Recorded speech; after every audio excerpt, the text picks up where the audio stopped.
नमस्कार दर्शक बंधु फिर थे आप स्वागत करें सौभाग्य टीवी यूट्यूब चैनल में। आज लगे आउ गोटे नुआ अपडेट नहीं जेनटा कि राज्य सरकार किछि दिन तले राशन कार्ड धारी लगे बहुत बड़ गोटे घोषणा करते जेनटा कि 2टा झोटो बैग तार संगे संगे 1000 टंका किंतु सरकार तरफ ये 1000 टंका केवे दिजा वीडियो मध्यम आपने डिटेल जानीपारे से वीडियो के लास्ट देखून आउ जेन मैंने मोर चैनल के नुआ आसवे चैनल के सब्सक्राइब कर देकर ऑल नोटिफिकेशन के ऑन कर दौन जे गवर्नमेंट जहाँ भी अपडेट योजना आसवा आपण मैंने चैनल माध्यम पहला देखिपारे। पहला तो देखो राज्य सरकार भत्ता टंका वृद्धि कले जेनटा कि मधुबाबू पेंशन योजना रे हिताधिकारी मानकु आउ 500 टंका देवा लगे सरकार घोषणा कले जेनटा कि सेमानकु ई 15 तारिख रे देकरी सरकार तरफ 20 ରୁ 25 तारिख भितर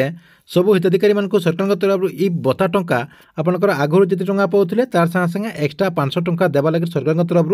घोषणा करा गला। संगे संगे केंदुपत्र तोरलिया और केंदुपत्र जेन स्टाफ रहिचन से स्टाफ मानकर भी पैसा सरकार तरफ वृद्धि करा गला। तार संगे संगे सरकार तरफ ममता योजना भी टंका वृद्धि करा गला जेनटा कि आगरु 5000 टंका पाउथिले यादे सरकार तरफ 10000 टंका दिया गला जेनटा कि अगस्त 2023 रु लागू करबा लगे सरकार तरफ कहा जायछि। तार संगे संगे जेन माने आगरु 5000 टंका पे जाइछन सेमान को सरकार तरफ आरु 5000 टंका देवे जेनटा कि फेब्रुआरी 20 ରୁ 25 तारिख भितर जेन हिताधिकारी अच्छन तांकर अकाउंट के सरकार तरफ ट्रांसफर करा जिबा। तार संगे संगे सरकार तरफ जेन राशन कार्ड धारी लगे झोटो बैग 2टा जेन झोटो बैग याद किंतु सरकार तरफ अधिकांश जगह झोटो बैग देवार आरंभ कर देले न आरु जेन 1000 टंका दिया जिबा बोली कहा जाउचे से 1000 टंका भी 20 ରୁ 25 तारिख भितर सब राशन कार्ड धारी को दिया जिबा। जदि आपण मनकर पाखे गोटे राशन कार्ड रहिचे आरु आगुरु आपण जदि राशन सामग्री नोचन बोले आपण मन को सरकार तरफ ई 1000 टंका भी दिया जिबा। ठीक अच्छे यहाँ थिला आपण मन लगे बहुत बड़ गोटे अपडेट आपण मन को वीडियो केनता लागला जे कमेंट बॉक्स रे नीचे गोटे कमेंट करबे। तार संगे संगे गवर्नमेंट जहाँ भी अपडेट योजना आसबा सब योजनार अपडेट पाइबार खेले आपण मन चैनल के रेगुलर देखुथौन।